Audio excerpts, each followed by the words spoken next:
여러분들의 종목 고민들을 속 시원하게 풀어드리는 주챔쇼 진행의 문현진 멘토입니다. 오늘도 많은 종목들이 움직이고 있다 보니까 여러분들 고민들 또 깊어지고 계실 텐데요.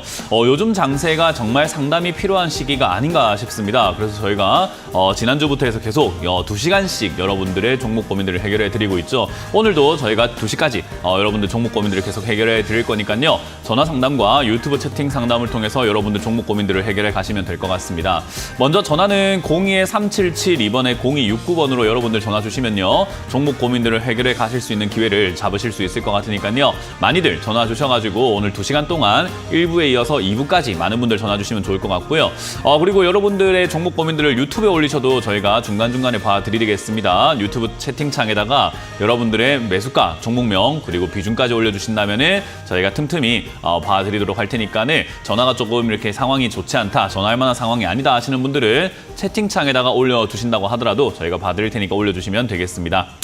자, 그럼 여러분들 종목 고민들을 해결하기 앞서서 역시나 시장에 대한 이야기를 조금 해볼까 싶은데요. 오늘 시장은 조금 반등이 나가는 것 같습니다. 코스피가 0.4% 정도 이렇게 올라가는 모습이고요. 코스닥은 1%나 올라가고 있습니다. 그래서 양시장 모두가 조금 반등이 나가고 있고, 특히나 코스닥 같은 경우는 계속해서 우상향을 하고 있는 그런 모습을 만들어졌죠. 위쪽으로 올라가지 못하고 있다가 거기를 뚫고 올라가는 부분이고, 최근에 만들어졌던 정고점 890포인트를 넘어가나 마나 이런 것들을 체크해야 되는 단계까지 올라오고 있습니다. 그래서 이거 우상향하고 있으니까 지수가 정말 좋은 것 같은데 라고 생각할 텐데요. 아마 여러분들이 느끼는 감정은 그거랑 좀 다를 겁니다. 지수가 좋은 것 같긴 한데 이거 왜 이렇게 내 종목은 안 가는 것 같지? 라고 생각을 하실 만한 상태일 것 같은데요. 왜 그런가 하면은 사실 지수가 올라간 거에 비해서 오늘 하락하는 종목이 많습니다. 코스피 같은 경우도 0.46% 정도 이렇게 올라오고 있지만 500종목 이상이 하락을 하고 300종목 정도만 이렇게 상승을 하고 있죠. 그러니까 상승과 하락의 종목의 비율이 하락이 훨씬 더 많다라는 것을 확인할 수 있고요. 코스닥은 조금 더 그게 더 심해요. 왜냐하면 1%나 급등이 나왔잖아요. 코스닥 같은 경우가 1%가 급등이 나왔다는 것을 굉장히 많이 올라왔다는 것을 의미하게 되는데, 상승 종목은 630개고요. 하락 종목이 910개입니다. 그러니까 지금 차이가 좀 많이 나죠. 그래서 결국은 이렇게 하락하는 종목이 조금 더 많다는 것을 살펴보게 된다면 수급 쏠림 현상이라고 합니다. 돈이 한쪽으로 쏠려가가지고 시가총액이 커진 종목들이 더 커지다 보니까 지수를 끌어올리는 것 같은 느낌을 보여주고 있는데요. 사실 많은 종목들이 조정이 들어가고 있다라고 보시면 되겠습니다. 그래서 제가 전에도 말씀드리고 있지만은 지금 지수는 올라가고 있지만 실질적인 조정 장세에 가깝다라고 설명해드리고 있어요. 지수가 올라온다고 해서 지수가 버틴다고 해가지고 네 종목까지 같이 가고 있는 대세 상승장이라고 할 만한 장세는 아니고요. 실질적인 조정 장세다라고 여러분들이 받아들이시는 게 좋을 것 같고요. 이런 쏠림 현상, 수급 쏠림 현상이 있고 난 다음에는 조금 안 좋은 일이 발생이 되기도 합니다. 과거에 2023년 6월부터 해가지고 8월 정도까지 보시게 되면은 이 장세가 지금 장세랑 굉장히 비슷했다라고 할 수 있거든요. 저 때가 무슨 장세였는가 하면요. 저 당시에도 올라가는 종목에 비해서 내려가는 종목이 조금 더 많았던 시기인데도 증시는 올라가고 있었습니다. 저 때는 무슨 테마가 있었는가 하면은 2차 전지 테마죠. 우리가 흔히 말하는 포스코 홀딩스부터 해서 포스코 퓨처엠, 그리고 에코프로, 금량 뭐 이런 것들, 우리가 흔히 말하는 2차 전지 관련주들이 테마로 만들어져가지고 주가가 급등 나오고, 2차 전지만 간다라고 해도 이상할 게 아닐 정도로 2차 전지 테마가 묻은 종목들은 급등이 나오고 시세를 냈지만 나머지 종목들은 싹 다 빠지고 있었거든요. 그래서 이제 그런 부분이다 보니까 지수는 올라가는데 내 종목은 안 가요 하는 장세가 끝나고 2차 전지 테마가 끝나니까 조정이 좀 깊게 들어가는 걸 확인할 수 있었죠. 지금도 마찬가지로 AI 반도체라든지 반도체 관련주가 아니면 안 가요라고 할 만한 정도로 반도체 관련주 중에서는 신고가 쓰는 종목들도 지금 꽤나 많이 나오고 있죠. 예를 들면 대표적으로 SK 하이닉스가 있을 것 같은데, 그런 반도체 관련주들이 신고가 쓰는데 내 종목은 왜 이렇게 안 가죠? 그리고 내 종목도 이거 반도체 장비 업종인 것 같은데 왜 이렇게 안 가나요? 하는 종목들도 있다는 겁니다. 테스와 같은 그런 기업들도 마찬가지죠. 아니 이거 반도체 업종이라고 해서 산 것 같은데 왜 이렇게 안 갑니까? 라고 하는 그런 일들도 발생이 되고 있다는 겁니다. 그러니까 반도체 업종이라고 해서 전부 다 가는 게 아니라 올라간 종목들, 시세를 계속 내고 있는 기업들이 계속해서 내다 보니까 그 종목들만 가지고 지수가 올라가고 있고, 그 대표적인 반도체 업종에서 엮이는 것이 역시나 삼성전자라던가 그리고 SK 하이닉스라던가 이런 기업들이 포함이 되어 있다 보니까 역시나 이 종목들이 크게 빠지지 않는다면 지수가 밀릴 이유는 없고 오히려 올라가는 현상이 나타나게 되는 거죠. 그래서 눈속임이라고 보시면 돼요. 지수가 올라가는 것 같은데 내 종목은 왜 이렇게 안 갈까 하면 그게 당연한 시장인 거죠. 반도체 관련주 중에서도 신고가 쓰고 있는 종목으로 돈이 몰리고 있다 생각하시면 됩니다.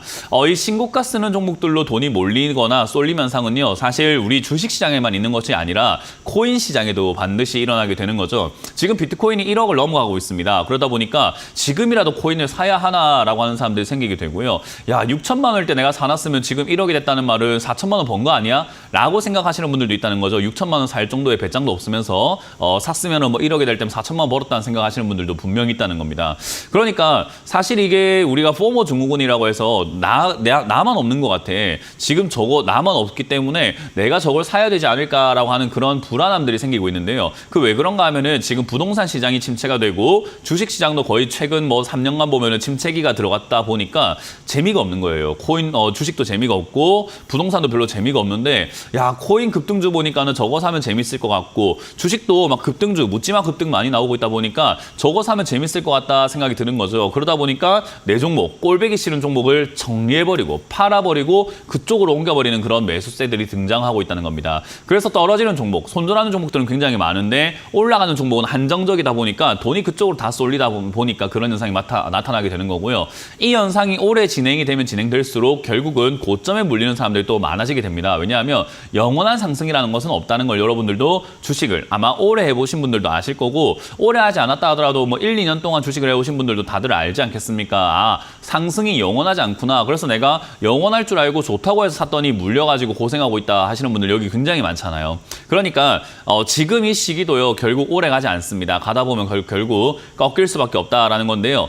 그게 이제 미국장이 조정이 들어가게 된다면은 이제 아무래도 좀 큰 충격이 오거나 할 수 있겠는데, 다우존스라든가 지금 나스닥이라든가 S&P 그리고 반도체 지수까지요, 전부 다 조정이 조금 들어가려고 하는 그런 찰나가 만들어지고 있습니다. 그래서 이 미국 지수가 조금 조정이 들어간다면 아마 우리나라도 따라 들어가지 않을까 싶고요. 니케이도 꺾여가지고 지금 내려가고 있는 상태이기 때문에 사실 지금 우리나라처럼 약간 버티고 있는 것이 조금은 의아하다라고 생각이 듭니다. 근데 어찌됐든 여기서 조정이 들어가는 게 실질적으로 차트적인 조정이 들어갈 수도 있는 거고요. 아니면 방금 말씀드린 것처럼 가는 놈은 가면서 안 가는 놈들이 안 가는 그런 우리가 흔히 말하는 실질적인 조정이 들어올 수 있겠는데요. 어떤 흐름이 나오게 될지는 우리가 봐야 되겠죠. 이 시장이 선택하는 거기 때문에 제가 선택하는 부분은 아닙니다. 그래서 차트에 우리가 이렇게 선을 딱 그어놓고 위아래 기준점을 잡아야 되는데요. 위쪽으로 올라올 때는 2680포인트가 넘어가게 된다면 아, 조정이 끝나고 다시 상승을 하는 거구나라고 생각하시면 되고요. 내부적인 조정이라고 생각하면 되겠죠. 그리고 2620포인트가 만약에 무너지게 된다면 외부적인 조정입니다. 바깥으로 보여지는 조정이 시작이 된다는 건데 이 포인트가 올라가냐 내려가냐가 굉장히 중요한 단계가 될 것 같습니다. 그래서 2680을 넘어서게 된다면 내부적인 조정이 끝나고 이제 다시 또 올라가기 시작할 것이다 라고 예상하시면 될 것 같고, 만약 2620포인트가 무너지게 된다면 외부적인, 내부가 아니라 이제 외부적인 조정을 조금 주려고 하는 거구나. 외부적인 충격이 올 테니까 그럼 지수가 빠질 때 우리는 매수하려고 대기를 하는 것이 좋지 않겠나라는 거죠. 그래서 여러분들이 지금 가능하시다면 현금화하고 기다리시는 것이 좋고요. 현금이 있다면은 추가 매수를 하기 위해서 대기하고 계시는 게 좋습니다. 뚜렷한 방향성을 보여주기 전까지는 함부로 추가 매수하는 것보다는 추가 매수를 어디서 해야 될지 자리를 좀 정해놓고 가격을 정해놓고 우리가 대기하는 것이 좋은 시장이 아닐까 싶습니다. 그래서 여러분들 들고 있는 종목들을 어떻게 추가 매수하면 될까? 내 종목 이걸 정리하고 다른 게 옮기는 게 맞을까? 이런 고민들이 있으실 텐데 그런 고민을 제가 풀어드리겠습니다. 전화를 통해서 2시간 동안 풀어드릴 거니까요. 02-3772번에 0269번으로 전화 주시면 여러분들 종목 고민들을 해결해 가보도록 하겠습니다. 자, 그럼 첫 번째 전화부터 받으면서 고민을 시원하게 날려보도록 하겠습니다. 전화 받아봅니다. 여보세요? 여보세요? 네, 안녕하세요. 문현진 멘토입니다. 네, 안녕하세요. 네, 어떤 게 궁금하세요? KEC? KEC고요. 매수가랑 비중이요? 네, 1,500원에 한 5% 정도 되는데 좀 더 사보려고 그러는데요. 네. 앞으로 이제 투자를 계속 하실 거잖아요. 그죠? 예. 우리가 뭐 오늘만 하고 치울 것 같으면 상관없는데 우리가 예. 앞으로 꾸준히 투자를 할 거라고 한다면은 이제 추가 매수라거나 비중을 늘리는 방법에 대해서도 조금 확실하게 내가 터득을 해야 돼요. 그러면 추가 매수라거나 비중을 늘린다는 개념을 어떤 식으로 하는 게 좋냐라고 하면은 내려갈수록 무겁게, 제 말 한번 따라해 보세요. 내려갈수록 무겁게. 내려갈수록 무겁게. 네, 올라갈수록 가볍게 하는 것이 비중 관리에 있어가지고 가장 꽃이라고 생각하면 돼요. 이해가 되세요? 예. 그러니까 지금 시청자님 매수를 1,500원에 매수하셨는데 지금 현재가가 1,500원인데 내려갔나요? 안 내려갔나요? 안 내려갔는데. 안 내려갔으면 요즘... 사야 될까요? 안 사야 될까요? 방금 이야기했던 걸로 토대로 현명하시니까 아마 터득이 가능할 건데 어때요? 지금 사야 될까요? 안 사야 될까요? 안 사야 되는데 그렇죠. 요즘 내가 이렇게 보면은 그 자리에서 어느 정도 좀 머물고 있고 지난번에 짱대 양봉도 하나 세우고 그래서 맞아요. 뭐 여러 가지 생각이 있을 건데 제가 두 번째 제 말을 따라해 줬으면 좋겠어요. 뭐냐면 자기 생각에 속지 마라. 따라해 보세요. 자기 생각에 속지 마라. 네, 그 다 망고 내 생각입니다. 그러니까 지금 여기서 뭐 버티는 것 같고 올라갈 것 같기도 하고 다 누구 생각이에요? 내 생각이죠. 맞아요. 착각입니다. 여기서 버티고 올라가면 올라가는 대로 그냥 수익을 지금 5%밖에 안 샀지만 올라갈 때 그냥 좀 팔아가지고 떨어지면 또 사지 뭘 하면 되는 거고, 만약에 내려가주면 내려가는 대로 우리는 그냥 비중을 늘려가지고 아까 말한 것처럼 내려갈수록 무겁게 가져가면 되는 거기 때문에 여기서 조금 버티는 것 같다고 지금 산지도 얼마 안 된 것 같은데 뭐 며칠이나 지켜봤다고 이걸 지금 뭐 여기서 뭐 바닥이라고 확정을 지으세요. 이해가 되시죠? 그러니까 내 생각에 속지 말고 내려갈수록 무겁게라는 그 원칙을 우리가 정확하게 지킬 수만 있다면은 주식이 어렵진 않아요. 근데 그걸 자꾸 깨니까 어려운 거예요. 그 원칙을 깨버리고 내려갈수록 무거워야 되는데 그 멘토님 말이 맞는데 여기서 버티는 것 같다 아닙니까? 그러니까 내가 사고 싶다고요 라고 하는 건데 그게 누구 생각이라고요? 내 생각입니다. 그러니까요. 이제 그런 식으로 우리가 생각하면 원칙을 다 깨버리고 원칙 같은 게 의미가 없어지다 보니까 기준이 없어지게 되고 기준이 없어지다 보니까 얼토당토 안 한 행동을 해서 얼토당토 안 한 매수가와 얼토당토 안 하는 뭐 종목을 찾게 되는 거예요. 내 생각에 자꾸 이렇게 유혹을 당해가지고요. 주식을 나를 제어를 잘해야 됩니다. 이 종목이 뭐 잘 나고 못 나고가 아니라 나를 제어를 잘해야 돼요. 어쨌든 KEC라고 하는 이 기업은요. 자동차 부품 업종인 건 알고 계시죠? 그죠? 예, 반도체부터 해가지고 자동차 쪽에 들어가는 어떤 반도체들을 만들고 있기 때문에 사실 자동차 쪽으로도 엮이고 반도체 쪽으로도 엮이는데 회사가 지금 보시면은 좋은 상황 같으세요? 아니면 나쁜 상황 같으세요? TV 보고 계시면 올해 지금 영업이익을 한번 보세요. 별로 안 좋네요. 네, 별로 안 좋습니다. 그러면 이런 것들이 안 좋기 때문에 이 회사가 망하는 게 아니라 주식시장에서 뭐 적자 1년, 2년 날 수 있어요. 기업들 뭐 1년도 날 수 있고 2년도 날 수 있고 3년도 날 수 있어요. 근데 어쨌든 그런 것들이 주가에 반영이 됐냐 안 됐냐인 건데 지금 이제 적자가 나고 있는 것들이 반영이 되어 가고 있는 과정인 것 같고 아직까지 적자가 해소가 되어 가고 있지는 않기 때문에 이 반영이 조금 더 깊어질 수도 있을 것이고 아니면 이 자리에 머물 수도 있겠죠. 그죠? 그러니까 우리는 그거를 지켜보면 되는 거예요. 그럼 앞으로 올라는 갈 수 있는 기업인가 하면 올라갈 만한 재료는 충분히 있는 기업이고 올라갈 힘은 있는 기업이기 때문에 저는 이게 이제 내려갈수록 무겁게 잡아간다고 한다면 아무 문제가 없는데 지금 여기서 내 생각에 속아가지고 추가 매수를 덜컥 했는데 떨어지게 된다면 그때는 답이 없어진다라고 말씀을 드리고 싶은 거예요. 그러니까 주가는 여기가 지금 바닥이 아닐 수 있다는 걸 기억하시면 되고요. 지금 주가가 내려가게 된다면은 지난 전저점 자리라고 할 수 있죠. 여기 1,200원 자리. 이 자리가 지지가 되는 걸 확인해가지고 저기서 지지가 된다면은 한 5% 정도 비중을 더 실어서 10%까지 늘리시고 만약에 저기서 무너진다고 하더라도 1,000원 자리까지 내려가면 얘는 반등이 나오는 경우들이 굉장히 많았기 때문에 1,000원까지 내려가면 그 다음 반등을 노리면서 1,000원에서 이제 비중을 또 한 10% 정도 늘리셔가지고 20%까지 늘려내는 거예요. 그러니까 내려갈수록 무겁게가 되는 거죠. 원리가 이해가 되세요? 예. 그럼 내려갈수록 무겁게 했다가 올라오면은 어떻게 해야 되죠? 갖고 가야 되나요? 아니면 가볍게 바꿔야 되나요? 매도해야죠. 매도해야 됩니다. 근데 전량 매도하지 마시고 분할 매도를 통해 가지고 수익을 일부 실현시키면서 좀 챙겨가서 가볍게 만들어놨다가 또 내려가면 어떻게 하면 되죠? 또 잡아야죠. 그래서 또 무겁게 올라가면 가볍게 내려가면 무겁게 올라가면 가볍게 이것만 반복하면 주식은 돈 버는 게 너무나 뻔한데 이거를 못합니다. 왜냐하면 아까 말한 것처럼 그 원칙을 깨버리거든요. 누구 생각 때문에요? 내 생각 때문에. 맞습니다. 그러니까 그 원칙만 잘 지켜서 가면은 어떤 종목도 수익을 못 낼 수는 없어요. 그러니까 천하무적인 거예요. 그 원칙만 잘 지켜서 가면 돼요. 내려갈수록 무겁게 올라갈수록 가볍게만 잘 지키면은 어떤 종목으로도 수익을 낼 수 있어요. 그러니까 그걸 꼭 기억하시고 이 종목에서도 지금 비중 괜찮고 매수가도 괜찮으니까 더 이상 손대지 마시고 내려갔을 때 무겁게 하는데 1,200원을 기준으로 잡아보자라는 전략을 드려보고요. 올라오면 5%만 비중 들어간 걸로 간단하게 수익을 내고 다른 종목도 분명히 있으니까 다른 종목도 똑같은 방식으로 내려갈수록 무겁게 올라갈수록 가볍게라는 전략을 가지고 투자하시는 게 좋지 않을까라는 조언을 드려볼게요. 예, 감사합니다. 네, 고맙습니다. 다음 상담 이어가겠습니다. 여보세요? 네, 안녕하세요. 네, 안녕하세요. 문현진 멘토입니다. 네네네. 네, 어떤 게 궁금하세요? SDI 41만 2,500원이에요. 다시 한번요. 삼성 SDI인가요? 네. 네, 41만 2,500원. 42만 2,500원에 네, 15%요. 사신 지는 뭐 일주일 조금 안 되셨나요? 네, 얼마 안 됐어요. 이거를 매도 시점이 어느 정도? 일단 지금 시청자님이 들어가신 이 자리에서 지금 들어간 지가 얼마 안 됐단 말이에요. 그죠? 네네. 시청자님이 이제 결정을 해야 되는 게 뭐냐면 지금 이걸 단기적으로 보고 들어가신 건지 그러니까 단타성으로 들어간 건지 아니면 장기 투자를 하겠다고 들어간 건지 제가 정확하게 갈피를 잡을 수가 없잖아요. 그죠? 중기적으로요. 중기적이라는 말은 없어요. 그러니까 단타가 아니면 무조건 장기 투자라고 생각하시면 돼요. 중기적인 투자도 스윙 투자라고 하는 것도 결국 장기 투자의 일환이기 때문에 결국은 우리가 단타성으로 들어간 건지 장기적으로 보고 들어간 건지를 생각을 한번 해봐야 되는 부분이거든요. 만약에 중장기적으로 보고 들어갔다라고 한다면 지금 타이밍을 정말 안 좋게 잡으신 거고 비중도 좀 이상하게 들어가신 거예요. 왜냐하면 삼성 SDI라고 하는 이 기업은 지금 고가에서부터 이렇게 내려가려고 하는 그러니까 전환이라고 하죠. 방향 전환이 일어난 거예요. 방향을 위쪽으로 가고 있다가 이제 아래쪽으로 꺾여 있는 자리이기 때문에 이제 우리가 이런 종목들을 보통 떨어지는 칼날이라고 불러요. 그러니까 상승 추세에서 하락 추세로 바뀌어 나간 걸 장기 투자로 가져간다는 게 어불성설 아닙니까? 올라가는 종목을 장기 투자를 하고 올라갈 수 있는 종목을 장기 투자해야지 내려가려고 하는 그 찰나의 초입부에 있는 종목을 장기 투자라고 한다는 게 중장기로 본다는 게 어떻게 그 말이 되는 투자겠습니까? 그죠?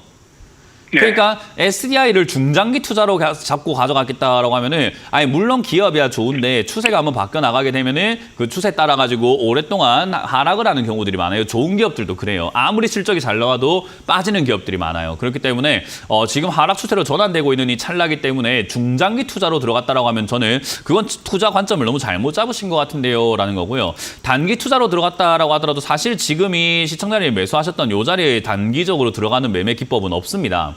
세간에 알려진 기법 중에서 이 자리에 매수해야 된다라는 기법은 없어요. 결국은 지금 이거는 단기적으로 올라온 상태에서 그냥 우여곡절 끝에 잘 잡았는데 뭔가 운이 좋아가지고 수익이 조금 단기적으로 나고 있는 거거든요. 그래서 이 자리에서 우리가 생각해야 되는 것은요. 결국 이거는 단기적인 반등에서 그칠 것이고 단기적인 반등이라고 하면은 지난 전저점이라고 해서는 47만 원 정도까지가 이렇게 폭이 있다고 생각하시면 돼요. 그 폭까지 올라갈 수도 있고 그까지 안 가고 밀릴 수도 있습니다. 결국은 지금 이건 내려가는 도중이기 때문이죠. 그래서 여기서 47만 원 정도까지 주가가 회복이 된다면 거기서 단기적으로 수익을 빨리 챙겨 나와야 되는 단타를 해야 되는 곳이에요. 그러니까 그런 거를 우리가 차트를 보면서 대응해가지고 매매를 하실 수가 없다면은 이런 종목은 접근하지 않고 중장기 투자를 하실 거면은 좋은 종목을 싸게 사가지고 중장기를 해야 되겠죠. 올라가기 직전에 있는 종목이라든지 올라가는 초입부에 있는 종목이라든지 이렇게 내려가려고 꺾여 있는 종목을 누가 장기 투자를 합니까? 그러니까 제가 이 말씀을 들어보고 네, 그래서 그거는 잘 선택을 하시고 그렇게 투자하는 방법은 없다라는 걸 기억하시면 되겠고요. SDI가 좋은 기업은 맞아요. 근데 좋은 기업만 찾다 보면 비싼 가격에 물리게 되어 있어요. 주식은 원래 그래요. 좋은 걸 찾는 게 아니라 지금은 안 좋지만 앞으로 좋은 걸 찾는 게 투자인 거예요. 지금 다 누가 봐도 좋은 걸 찾는 게 아니라 안 좋은데 앞으로 좋은 걸 찾아야 돼요. 그래서 이거는 지금 좋은 기업인데 안 좋다라고 하기엔 그렇고 꺾여 있는 상태고 지금 이 종목에 대해서 실망한 사람들이 매도를 많이 하고 있기 때문에 아마 상승이 다시 이렇게 막 엄청나게 강하게 올라오긴 조금 힘들 것이다. 만약에 파동상으로 올라오게 된다 하더라도 한 5만 원에서 60만 원까지 파동으로 올라갈 수 있는데 대형주들의 특징은 순식간에 한 방에 빵 올라가는 게 아니기 때문에 올라갔다 내려갔다 올라갔다 내려갔다 올라갔다 내려갔다 하면서 그렇게 올라가기 때문에 사실 매도 타이밍 잡기가 쉽지는 않을 겁니다. 왜냐하면 하루가 멀다고 빠지기도 하고 하루가 멀다고 올라가기도 하는데 야금야금 올라가게 되면 사람이 지금 팔아야 되나? 어제 팔아야 되나? 오늘 팔아야 되나? 내일 팔아야 되나? 어떻게 되지? 이런 식으로 가져가게 되거든요. 그래서 정신이 좀 피폐해지게 돼요. 그래서 저는 이런 종목을 단기 투자라고 해서 들어가는 것도 좀 좋지 않고 장기 투자로 본다라고 한다면 다른 타이밍에 잡으시는 게 어떨까? 이거는 지금 이제 고수들의 영역이기 때문에 초보자들이 들어갈 만한 자리는 아니라는 것을 다시 한번 당부드립니다. 네, 고맙습니다. 다음 상담 이어가도록 하겠습니다. 여보세요? 여보세요? 네, 안녕하세요. 문현진 멘토입니다. 네, 수고 많으십니다. 네, 어떤 게 궁금하세요? 저 HLB 생명과학이요. HLB 생명과학이고요. 매수가랑 비중이요? 14,500원에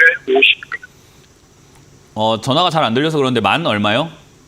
14,500원에 50%요. 이것도 사신 지 얼마 안 되셨네요.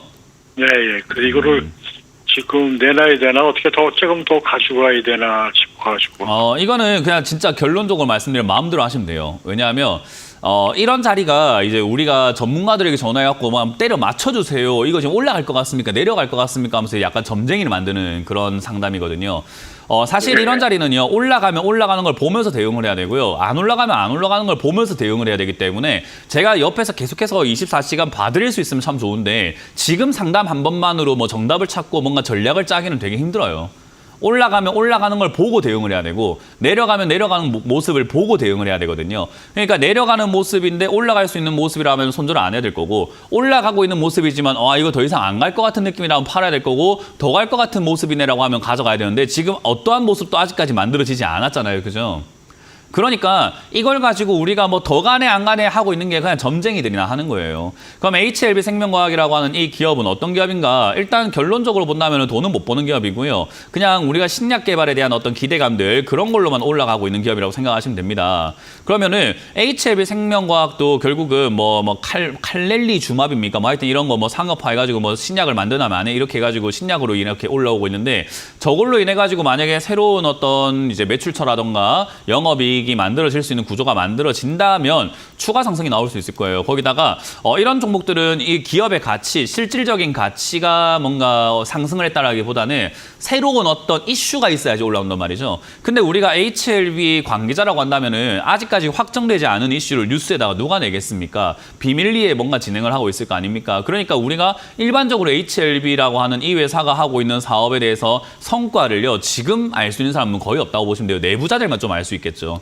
그 외에는 우리가 알 수가 없어요. 그러면 지금 이거를요, 시청자님께서 만약에 이거를 더 갈까요, 안 갈까요? 라고 물어보면요, 제가 질문하고 싶은 게 뉴스가 더 있을까요, 없을까요?를 지금 전 시청자님께 물어보고 싶은데 아마 시청자님도 모르겠죠, 그죠? 이 기업에 대한 뉴스가 더 있을지 없을지를 우리가 어떻게 압니까? 그건 저도 마찬가지예요. 저는 HLB 생명과학의 내부자가 아니거든요. 그러니까 이거를 지금 뉴스가 더 나올 거니까 가져가세요 하는 것도 웃긴 거고 뉴스가 없으니까 그냥 파세요 하는 것도 웃긴 거예요. 이거 뭐 어떻게 해야 되냐면 시청자님이 알아서 해야 되는 매매예요. 원래 이런 자리가 고가에 이렇게 급등 나와가지고 뉴스 가지고 하는 매매는요. 시청자님이 시세를 보고 매도를 하고 매수를 할 줄 알아야 되는 거예요. 이건 제가 할 줄 알아야 되는 게 아니라 시청자님이 할 줄 알아야 된다는 말이에요. 이해가 되세요? 네. 그러니까 이런 지금 상담해봤자 정확한 정답을 줄 수 있는 사람 아무도 없고요. 자꾸 이렇게 상담을 하게 되면 시청자분들이 듣기 좋은 이야기를 하기 위해서 때려 찍는 사람들은 생기겠죠. 더 갈 겁니다. 한번 가져가 보세요 하는 사람도 있을 거고 에이 안 갈 겁니다. 파세요 하는 사람이 있을 겁니다. 그럼 더 가면은 더 간다고 하는 사람이 맞았으니까 나 이제 저 사람 방송만 봐야지 하게 되는 거고 내려간다 했던 사람이 만약에 맞게 되면 올라간다는 사람 틀렸네. 내려간다는 사람이 맞네. 저 사람 방송만 들어야지 하게 되는 그런 말도 안 되는 상황인 거예요. 이런 거는 사실 상담을 할 이유가 없어요. 왜냐하면 고가 매매라고 하는 게 이렇게 급등주 매매라고 하는 게 자기가 자기 원칙으로 매매를 해서 매도를 할 수 있어야 되는 사람들이 들어가야 돼요. 그러니까 지금 들어갈 만한 자격이 없는 분들이 들어가 있는 거죠. 왜냐하면 할 줄 모르는 거잖아요. 그죠? 파악을 할 줄 모르고 아무것도 모르는 사람이 들어가 있기 때문에 그러면 이런 자리에 왜 이렇게 비중이 많이 들어가가지고 있습니까? 아이고 근데 운이 좋았네요. 운이 좋아서 지금 수익이 그래도 약수익이 한 10%라도 나고 있으니까 아이고 이 정도면 지금 빨리 챙기는 게 낫지 않겠습니까? 절반 정도 파셔가지고 일단 비중을 줄이시고 여기서 더 가면은 요 위쪽에 17,500원짜리 뚫을 때 거래량이 좀 발생된다면 가져가야 되는데 그걸 파악하실 수 있어야 됩니다. 그래서 거래량이 실리면서 더 가게 된다면은 더 가져가셔서 수익을 좀 극대화시켜가지고 올라가면은 우리가 올라갈 때 뭐 2만 원이 됐든 19,000원이 됐든 올라가다가 더 이상 올라가지 않는 것을 차트를 보고 파악을 하셔가지고 매도하시면 되는 거고 만약에 그게 아니면 지금 빨리 파셔가지고 수익을 챙기시고 더 가는 거 욕심부리지 마세요라고 말씀을 드릴 수밖에 없겠죠. 이걸 보면서 이제는 이제 매도를 좀 이렇게 분할 매도하세요라고 했는데 만약에 제가 내일 돼가지고 내일 보니까 급등이 나오기 시작합니다. 그래서 제가 보기에는 야 이거 2만 원까지 아니다 이거 3만 원까지 갈 정도의 힘이랑 뉴스랑 재료구나. 야 3만 원까지 가겠는데라고 생각을 했는데 오늘 상담한 사람한테 제가 전화 걸어가지고 어제 제가 HLB 생명과학을 분할 매도해랬죠. 팔지 마이소 그 3만 원까지 갈 것 같으니까 제가 다시 전화 드릴 수는 없는 거 아닙니까? 그러니까 이거는 지금 말도 안 되는 상황이라는 거예요. 이런 상담을 때려 맞출 수밖에 없는 거고 때려 맞추는 건 의미가 없기 때문에 전략을 짜세요. 결국 지금은 어울리지 않는 매매를 하셨기 때문에 절반 매도하시는 걸 먼저 추천드릴 거고요. 17,500원짜리가 고점입니다. 이걸 뚫으면은 추가 상승이 나올 수 있는데요. 그걸 뚫게 된다면은 19,000원 내지 2만 원까지 올라오는 힘을 보고 어디서 매도할지를 스스로가 판단해야 된다라고 생각하시면 되고요. 정말 다행스럽게도 운이 좋게도 지금 물리지는 않았습니다. 그리고 수익 중이기 때문에 14,500원짜리가 무너지게 된다면 굳이 손실 나면서 물려 있을 이유는 없잖아요. 그렇기 때문에 저는 14,500원이 빠지게 된다면은 그냥 본전에서 매도하신 다음에 이런 매매 안 하시는 걸 추천드려 보도록 하겠습니다. 그걸 꼭 기억하시고 다른 시청자분들도 고가 매매는 정말로 자기가 스스로가 자기 인생을 책임져야 되고 자기 실력이 없으면 안 하는 게 맞다라는 것을 반드시 기억하시길 바라겠습니다. 다음 상담 이어가겠습니다. 여보세요? 네, 안녕하세요. 네, 안녕하세요. 문현진 멘토입니다. 네, 수고하십니다. 네, 어떤 게 궁금하세요? SKI 테크놀로지. SKI 테크놀로지요. 테크놀로지. 네, 매수가랑 비중이요. 네, 72,200원에 5%. 72,200원에 5%. 뭐 매수가가 높지 않고 비중도 적절하네요. 네, 네, 일단 지금- 네, 말씀해 보세요. 네, 지금 이게 지금 73,500원 정도 가니까 또 흘러내리고 이래서 지금 매도를 해야 되는지 어때야 되는지 싶어서요. 우리가 이제 목표를 어떻게 잡느냐에 따라 가지고 달라지는 것 같아요. 예를 들어 가지고 우리가 좀 멀리 보고 저 멀리를 보고 간다고 하면은 지금 당장에 여기서 약간 갔다가 안 갔다가 섰다가 이랬다가 하는 게 신경이 쓰여요, 안 쓰여요? 멀리 보면 괜찮죠. 괜찮죠. 그러니까 우리가 봤을 때 뭐 부산에서 이제 서울 가는 버스를 타고 올라가야 되겠다 생각했는데 버스 기사님께서 버스가 이렇게 뭐 지금 여기 좀 태워야 될 사람들이 있기 때문에 부산 전 지역에 좀 태워야 될 사람이 있어서 약간 오른쪽도 가고 왼쪽도 가고 밑으로도 가고 위로도 가고 약간 거기서 좀 움직인다고 하더라도 이 방향을 우리는 서울 갈 거기 때문에 목적지이기 때문에 출발하고 뭐 한 10분 동안 왔다리 갔다리 한다 하더라도 우리는 별로 그걸 신경 쓰지 않을 거예요. 그죠? 네. 목적지가 뭐니까. 근데 바로 코앞만 보고 있는 사람들은 그게 조금 이제 신경이 쓰일 수 있죠. 이거 서울 가는 거 맞나? 왜 서울 간다는 차가 왜 창원으로 가지? 아니 왜 밑으로 내려가고 있지? 왜 여기로 가지? 일로 가지? 야, 이 뭐야 이거 지금 맞나? 이렇게 생각을 하겠죠. 그러니까 SKI 테크놀로지라는 것을 보면서 나는 이 종목이 앞으로 많이 올라갈 것 같은 기업이기 때문에 뭐 한 12만 원대나 15만 원대까지 올라갈 수 있는 기업인 것 같아라고 한다면은 지금 이 코앞에서 움직이고 있는 이 조그마한 움직임에 여기서 뭐 흘러내리는 것 같고 올라갈 것 같고 이런 거에 신경을 안 쓸 거예요. 그죠? 근데 네. 만약에 지금 그런 목표가 없이 그냥 아무 생각 없이 그냥 뭐야 땡 잡아놨다 아무 생각 없이 잡았다고 한다면은 여기서 빠지는 거 아니야? 올라가는 거 아니야? 어떻게 된 거지? 올라가는 게 맞나? 잘못된 거 아닌가? 이런 생각을 하겠죠, 그죠? 그러니까 네. 이게 무슨 말이냐면 주식은요 지식으로 하는 게 아니라 지혜롭게 하는 거예요, 슬기롭게. 그러니까 내가 어떤 관점을 잡고 있느냐에 따라서 내 인생이 달라지게 되고 내가 덜 고통받아요. 근데 지금 시청자님은 이거를 뭐 멀리 보고 투자할 생각이라던가 뭐 기업의 가치를 판단했다거나 이게 아니라 단순히 차트의 시세 노름에 지금 따라 들어가셨다가 여기서 잠깐 이렇게 밀리는 것 같으니까 또 팔아야 되나 싶기도 하고 오늘 좀 올라오는 거 보니까 가져가야 되나 싶기도 하고 내일 좀 빠지면 팔아야 되나 싶기도 하고 아마 계속 그럴 거예요. 네. 그러니까 이런 식으로 투자하시게 되면 누가 괴로울까요?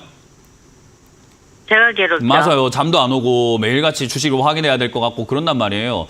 이렇게 네. 하지 말고 좀 이제 배우고 알자라는 거예요. SKI 테크놀로지라고 하는 이 기업이 나쁜 기업인가 하면요. 좋은 기업이죠. SK 이노베이션에서 물적 분할돼가지고 상장이 되었는데 역시나 뭐 방막 제품, 그러니까 2000원지 쪽이라든지 뭐 방막 제품 이런 것들 하고 있고 뭐 역시나 전기차 쪽으로 엮여 있기도 하고 나쁜 기업도 아닌데다가 여기 보면은 지금 실적도 2022년엔 적자가 좀 났긴 났습니다만은 흑자가 다시 나고 있고 요즘에 리튬 가격도 좀 올라가고 있다고 전기차도 좀 올라가고 있고 반도체도 잘 되고 있다고 나쁜 기업이 아닌 거잖아요. 따져놓고 본다면 그죠. 네. 그럼 좋은 기업인데다가 주가가 여기서 내려와가지고 더 이상 내려가지 않는 상태가 지금 2년 동안 여기서 머물고 있단 말이죠. 신규 상장주는 2, 3년 정도가 지나면 바닥이 나오는 경우들이 많은데 얘는 지금 초반에서 좀 빠지는 듯 하다가 밀리고 빠지는 듯 하다가 또 밀리고 빠지는 듯 하다가 밀리고 하다가 반복을 하다가 지금부터는 안 빠지고 여기서 버티고 있는 자리거든요. 아니 좋은 자리에 좋은 매수가를 잡아놓고 그렇게 일일비하실 것 같으면 그거 어떻게 삽니까? 그러니까 이거는 지금 좋은 자리에 좋은 매수가를 잡아놓고 좀 멀리 가면서 가져가면 될 거를 좀 멀리 보고 가져가면 될 종목을 지금 바로 코앞을 보고 계시니 참 그 스스로의 인생을 참 괴롭게 살고 계시구나라는 생각이 드는 거예요. 왜 그렇게 사시지? 이건 가만히 갖고 가면 되는 거를 이런 생각이 드는 거죠. 그래서 저는 지금 이제 투자 방식 자체에 대한 이야기를 하고 싶습니다. 이거는 지금 잘못된 투자를 하고 계시고 그냥 멀리 보고 가져가시면서 여기서 뭐 73,000원에서 밀립니다. 멋점니다. 저점니다. 이러지 마시고 그냥 10만 원 이상 네. 가져간다 생각하고 10만 원 이상 아니면 안 판다 생각하고 있으면 편하잖아요. 그죠? 네. 10만 원 아니면 안 팔래 하면은 뭐 8만 원이 오든 9만 원이 오든 나는 안 팔 거잖아요. 10만 원이 아니고서는. 그러니까 그런 목표를 자꾸 가져가는 게 맞고요. 지금 이 자리가 바닥이라는 보장은 없기 때문에 얘가 한 57,000원이나 58,000원까지 밀린다면은 비중이 적어가지고 저는 비중을 좀 더 늘려도 좋다고 보거든요. 그래서 네. 58,000원이나 뭐 한 6만 원 이하로 밀리게 된다면 비중을 5% 정도 더 실으셔가지고 한 10% 가져가시고 올라가면은 한 10만 원이나 9만 원 이상 아니면 안 판다 생각하고 그냥 목표를 좀 정하세요. 지금 이 앞에서 그냥 바로 앞에서 자꾸 놀아나지 마시고. 네. 아시겠어요? 예, 감사합니다. 네, 스스로의 목표를 정해놓고 그 목표가 아니면 쳐다도 보지 마세요. 그렇게 해야지 주식에 돈이 벌립니다.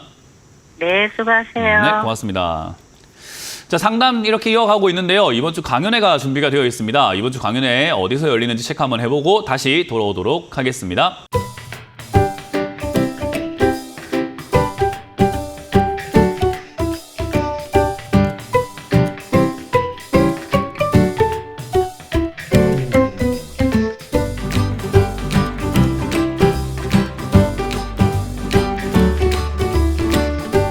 안산과 부평과 안산에서 준비를 했는데요. 토요일에는 제가 부평을 먼저 갈 겁니다. 부평에 있는 세브웰 워크라고 하는 곳에서 여러분들 준비가 되어 있으니까요. 지능 빌딩 검색하셔가지고 오시면 되고요. 오후 1시에 강연을 시작할 거니까요. 많이들 오시면 되겠습니다. 그리고 일요일은 제가 안산으로 갑니다. 안산은요. 대동서적이라는 건물을 찾아서 오시면 되는데요. 대동서적 건물 안산 북스터디 3층 세미나실에서 여러분들 만날 준비가 되어 있으니까 많이들 오셔가지고 오후 1시까지만 오시면 됩니다. 참여 방법은 몸만 오시면 돼요. 그래서 오셔가지고 강의 재밌게 들으시면 될 것 같습니다. 자, 그럼 여러분들이 또 유튜브에 올려놓은 종목들 좀 보도록 할 텐데요. 상담을 바로 한번 가보도록 할게요. 나노 신소재를 보도록 하겠습니다. 나노 신소재를 16만 1,000원에 매수를 하셨다라고 이렇게 적어주셨는데 비중이 20% 정도가 됐네요. 일단 매수가가 그렇게 좋은 매수가까지는 아니죠. 상당히 조금 높은 쪽에 속한다 생각이 드는데요. 최근에 이제 좀 올라가고 있습니다. 이 실적도 그런대로 좀 나오고 있는 기업인데다가 지금 반도체 쪽에 대한 어떤 관심사가 계속 만들어지고 있고, 그리고 OLED라든가 이런 쪽으로도 막 관심사가 많이 몰리고 있어요. 그래서 사실 이 기업이 하고 있는 이런 여러 가지 기업들의 행태를 본다면은 나노 신소재가 지금 상황에는 어울리지 않나 생각이 들어요. 뭐 2차전지 쪽으로도 엮일 수 있고, 전고체 배터리 쪽으로도 엮일 수 있고, 반도체라든지 OLED라든지 이런 여러 가지 쪽으로 막 엮이는 기업이다 보니까 사실은 여기서 이제 그 테마가 좀 형성이 되어가지고 올라가는 것 같아요. 근데 이제 이 테마가 올라오고 있을 때 이제 복불복이라고 하죠. 여기서 이제는 매수의 흐름과 인기라고 하죠. 이 인기가 남아 있으면은 정고점을 뚫고 올라가는 갑자기 그런 기염을 토하는 기업들도 있습니다. 그런 대표적인 기업들이 뭐 이제 한미 반도체라든가 이런 것들이 위에서 머물다가 급등하고 올라가 버리는 그런 케이스가 됐죠. 그러니까 위에서 머물다가 급등하는 케이스들이요. 운이 좋으면 그렇게 돼요. 왜냐하면 10개 중에 1개 정도만 그렇게 올라가거든요. 근데 대부분의 종목들은 어떻게 되는가? 보통 여기가 고점이 되어가지고 박스권을 그리면서 밑으로 다시 빠져버리는 경우들이 꽤나 많습니다. 그러면 10% 정도의 확률로 여기서 정고점을 뚫고 올라가는 거고요. 한 나머지 90%의 확률로는 빠져내려갈 가능성이 높으니까 우리가 가능성이 희박한 10%를 노려볼 것인가, 가능성이 풍부한 90%를 보고 대응을 할 것인가 이거든요. 저는 90%를 보고 대응하라고 하죠. 사람들은 뭐 90%를 노리고 자꾸 이렇게 투자를 하시는 분들이 많지만 저는 좀 안전하게 해라라는 주의예요. 그래서 저는 이거 지금 이렇게 올라오고 있는 이 힘이 아직까지 살아있는 것 같다. 오늘까지 이렇게 올라오는 거 보니까 살아있는 것 같다. 그래서 이거는 아마 이번 주 중에 16만 원 선 정도까지는 터치를 한번 할 수 있지 않을까 싶은데, 그 정도 터치를 했을 때 저는 90% 확률로 떨어질 가능성이 높으니 비중을 절반 내지 3분의 2까지 줄이시는 것을 추천드릴 거고요. 나머지로는 이제 10% 노려보는 거예요. 비중을 줄였으니까 그 적은 비중으로 10% 노려보는 거죠. 예를 들면 우리가 로또 확률이 굉장히 낮기 때문에 1,000만원치 사는 사람은 없잖아요. 확률이 낮기 때문에 적은 비중 5,000원치 사는 거 아니겠습니까? 그러니까 확률이 낮기 때문에 비중을 줄여서 보는 게 어떨까라는 의견을 드릴 거고요. 비중을 저는 지금 현재 비중으로 따진다면 10% 미만, 그러니까 5%대까지 줄이는 것이 가장 좋다라고 생각하고요. 그런 상태에서 슈팅이 나온다면 나머지로만 약수익을 내고 그냥 나오면 될 것 같고요. 만약에 내가 지금 여기서 비중을 줄였는데 더 이상 안 간다 하면은 그냥 전량 매도하셔가지고 약손절을 하셔도 저는 괜찮다고 봅니다. 지금 이 자리는 시청자님이 수익을 내기 유리한 자리가 아니죠. 고점에 잡아놨잖아요. 그러니까 이런 고점에 잡아놓고 수익 내려고 하는 것 자체가 너무 큰 오만과 욕심이 아닐까, 그런 조언을 드려보도록 하겠습니다. 저는 이거는 본전에서 일단은 비중을 줄이시고 가능한 한 본전에서 최대한 정리하는 쪽을 보고, 본전까지는 지금의 힘을 봤을 때는 올라갈 가능성이 있으니까 한번 터치할 때 잘 매도하셔라 라는 전략을 드려보도록 하겠습니다. 다음 상담도 이어가 보도록 하겠습니다. BNK 금융지주를 매수를 하셨다라고 하셨고요. 8,500원대에 매수를 하셨다. 그리고 10% 정도 비중을 잡고 계시네요. BNK 금융지주가 사실 이제 은행주들이요, 나쁘냐라고 하면은 아유 좋죠. 왜냐하면 이 은행주들이 지금 그 대출 이자가 많아지게 되면서, 높아지게 되면서 이자가 정말 돈이 많이 벌리기 시작을 했거든요. 그래서 돈을 이렇게 많이 번다라는 특징이 있어요. 특히나 금리 인상을 하고 난 다음에 보시면은 7천억씩 영업이익과 8천억씩 영업이익을 냈던 회사가 금리 인상을 하니까 1조 원까지 영업이익이 늘어나 버리잖아요. 근데 이제 은행들 기억하실 때 명심하셔야 되는 것은, 이자가 올라가니까 이거 영업이익 좋아지겠다. 물론 그렇죠. 표면적으로는 앞만 본다면 단면만 본다면 그럴 수 있는데 반대편에서는 대출해줬던 돈들의 이자가 높아지기 때문에 이자를 제대로 못 내는 사람들 그러니까 부실률이 높아질 가능성이 있다라고 보시면 됩니다. 특히나 BNK 금융지주와 같은 이런 기업들은요. BNK 이제 부산은행이라든가 우리 경상도 쪽에서 이렇게 거의 뭐 이렇게 자리를 잡고 있다고 생각하시면 되는데 이런 기업들의 특징이 이제 요즘에 다들 PF 대출 들어보셨을 거예요. 부동산 PF 대출. 요런 쪽에 돈을 굉장히 많이 이렇게 투자를 했단 말이에요. 그래서 지금 여기 재무제표상에서도 키움증권에서 제공하고 있는 이 재무제표상에서도 나오고 있는 것처럼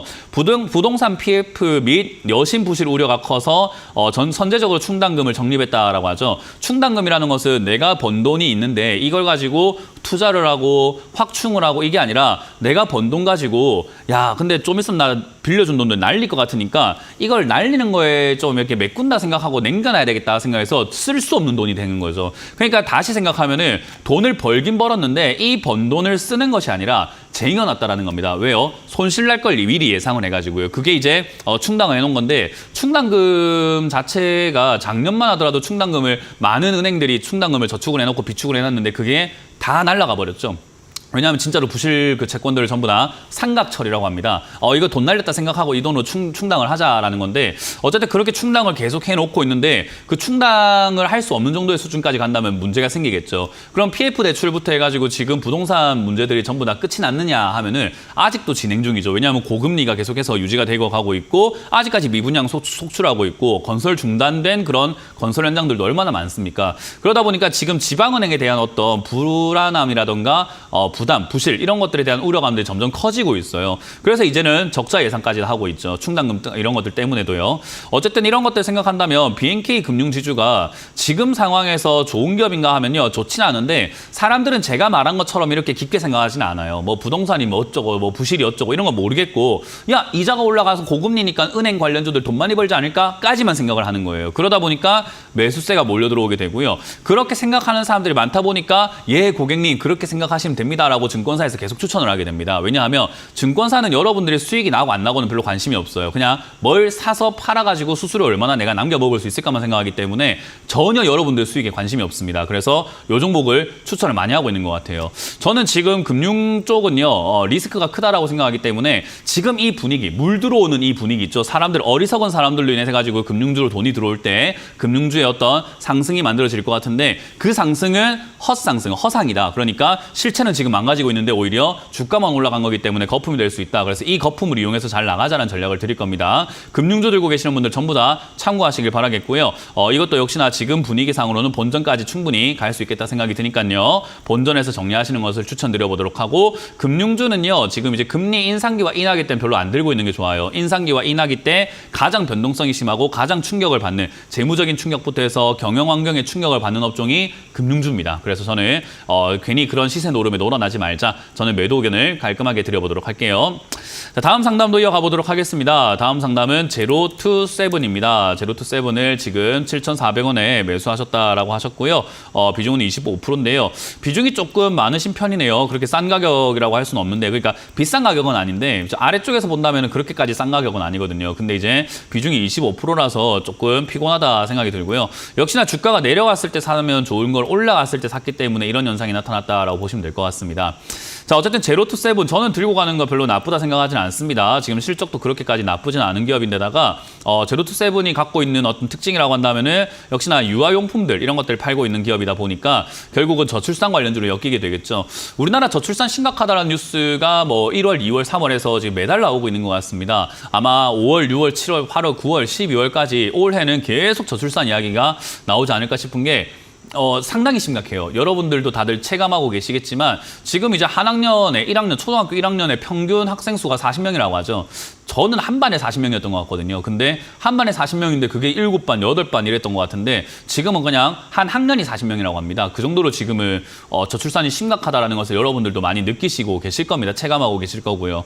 그래서 아마 정책적인 이야기들이 총선 전후로 해서 계속 나올 수밖에 없다고 봐요. 그러면 저출산 관련 이야기가 나올 때마다 뉴스에 의해서 얘는 한 번씩 끌어올려지거나 한 번씩 튀어오르게 되겠죠. 그러니까 우리는 이건 이야기가 나올 수밖에 없다는 생각이 들잖아요. 저출산 이야기 안 하면 그게 좀 웃긴 거 아니겠습니까? 이렇게 심각한데 저출산 정책을 안 내놓으면 그거는 좀 문제가 있는 거죠. 그래서 이야기가 나오긴 나오겠다. 그럼 주식은 그런 이야기와 뉴스 때문에 급등이 나오니까 얘는 급등이 나오긴 나오겠다라는 겁니다. 그러니 가져가는데 별로 부담되지는 않겠습니다. 그런데 이제 그 가격을 좀 더 싸게 들고 있으면 수익 낼 확률이 높은 건데 지금은 그렇게 싼 편은 아니라서 수익이 나더라도 남들 막 30% 수익 날 때 나는 한 뭐 5%에서 10%밖에 안 날 수 있다는 것만 기억하시면 되고요. 튀어 오를 때마다 그 튀어 오르는 힘은 그때그때 결정이 되겠죠. 어떤 날에는 저출산 테마가 너무 강하게 형성이 되어가지고 막 상한가 2방까지도 갈 수 있는 거고요. 어떤 타이밍에는 그 뉴스라던가 내용이 좀 약해가지고 한 15% 급등 나오다가 꼬리 달고 바로 빠져버리는 경우도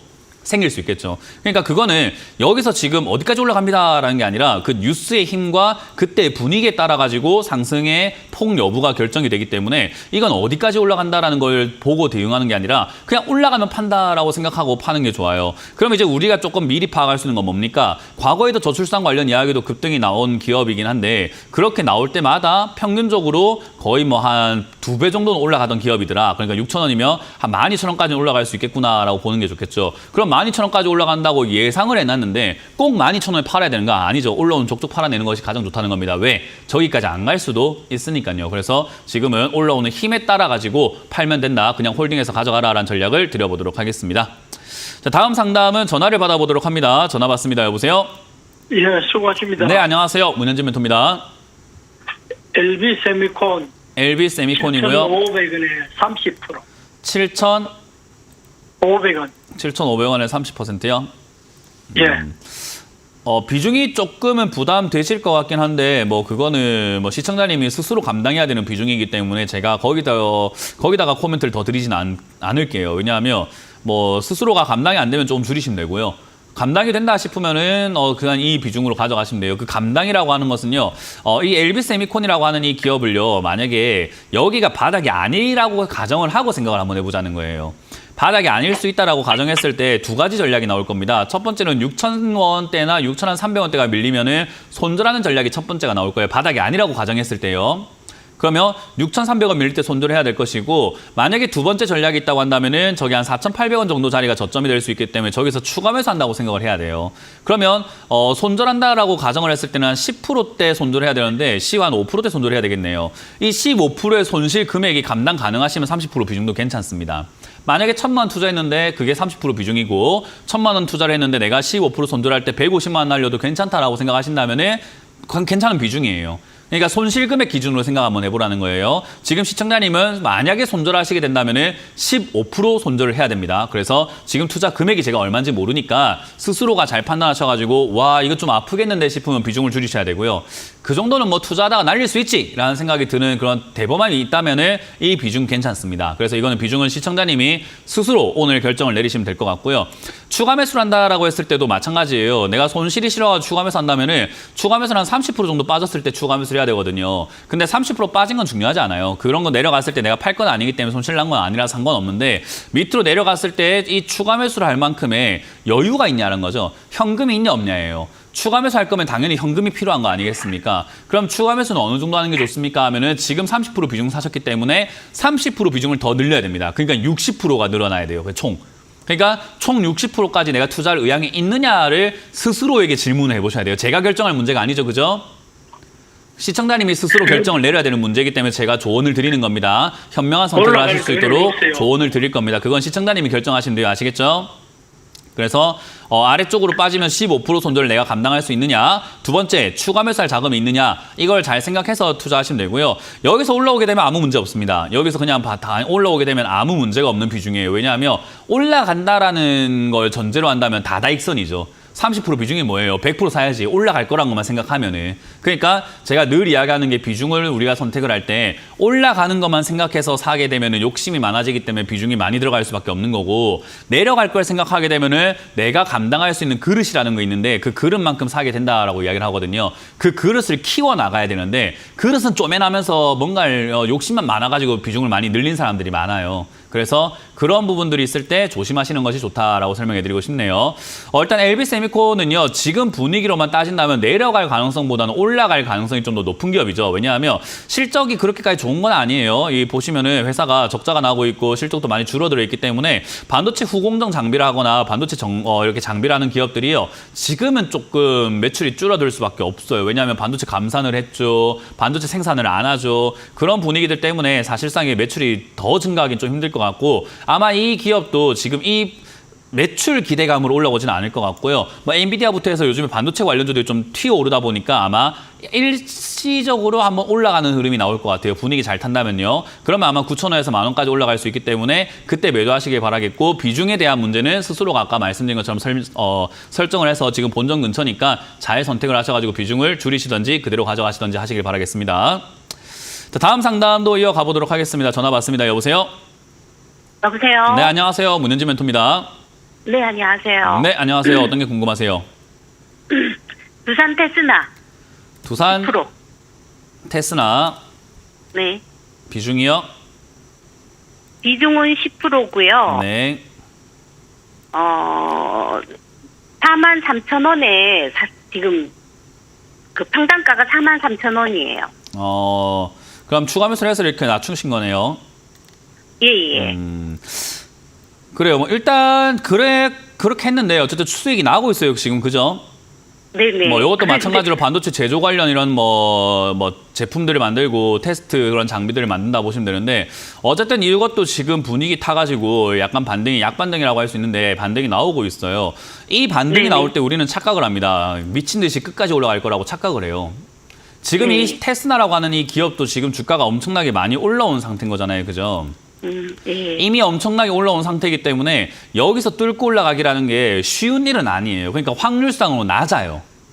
낮은 확률을 우리는 기대를 하고 있다는 거죠. 그러면 확률상으로는 보통 여기서 어떻게 됩니까? 라고 하면은 제가 아까 말씀드린 것처럼 이렇게 고점을 형성하고 그 고점을 만들고 있는데, 그 고점에서 다시 고점을 뚫고 신고가 쓰고 올라가는 기업들은 10개 중에 1개 정도의 기업이다라고 설명해 드렸죠. 한 10%의 확률로만 올라가고 나머지 한 90% 확률로는 그냥 떨어지게 됩니다. 그러니까 우리는 지금 여기서 뭐 하는 게 좋을까요?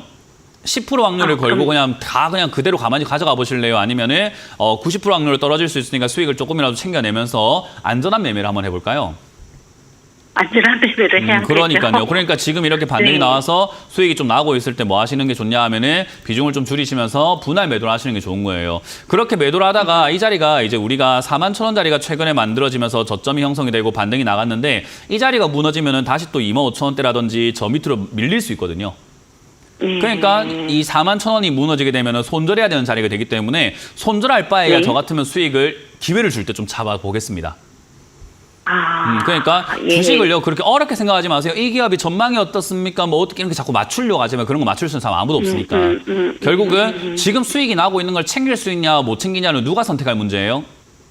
네, 본인이요. 네, 내가 지금 선택할 문제고, 우리 왜 효도도 그렇잖아요. 지금 부모님한테 전화 한 통 할 수 있고 안 하고 누가 선택하는 문제예요.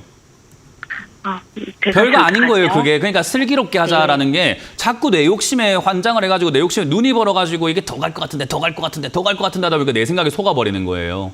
그래서 저는 그렇게 매매하지 마시고 지금은 단기 반등, 추가 매수한 것부터 일단은 비중 줄이시라. 절반 정도 매도 의견 드릴 거고요. 나머지는 분위기가 살아있기 때문에 5만 원대까지 이상 가져가 보는데 안 가면 전량 매도해서 마무리하시길 바랍니다. 자, 이렇게 오늘 상담을 진행하고 있습니다. 상담 진행하고 있는데 조금 답답하신 분들이 많이 해결이 되고 있는가 모르겠는데요. 저희가 2부에서 계속해서 여러분들 종목 고민들을 해결해 드릴 거니까요. 채널 고정하시길 바라겠고요. 전화도 계속해서 주시면은 2부에서도 상담을 이어가도록 하겠습니다. 잠깐 쉬었다가 2부에서 만나 뵙기를 희망하겠습니다. 지금까지 문현지 멘토였습니다. 고맙습니다.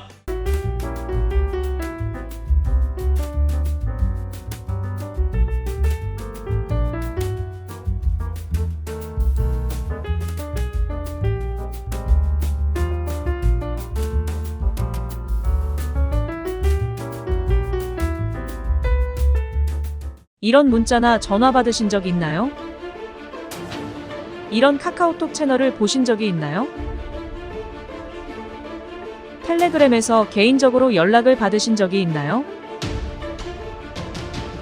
주식 챔피언을 사칭하는 카카오톡 채팅방, 카카오톡 채널에 이어 스팸 문자 및 전화, 그리고 텔레그램 사칭까지 발생하고 있습니다. 주식 챔피언은 대표 번호 이외에 다른 번호나 카카오톡, 문자, 텔레그램 등의 연락을 받으신 분들은 즉시 차단하여 주시기를 바랍니다. 큰 피해가 발생하지 않도록 각별한 주의 바랍니다.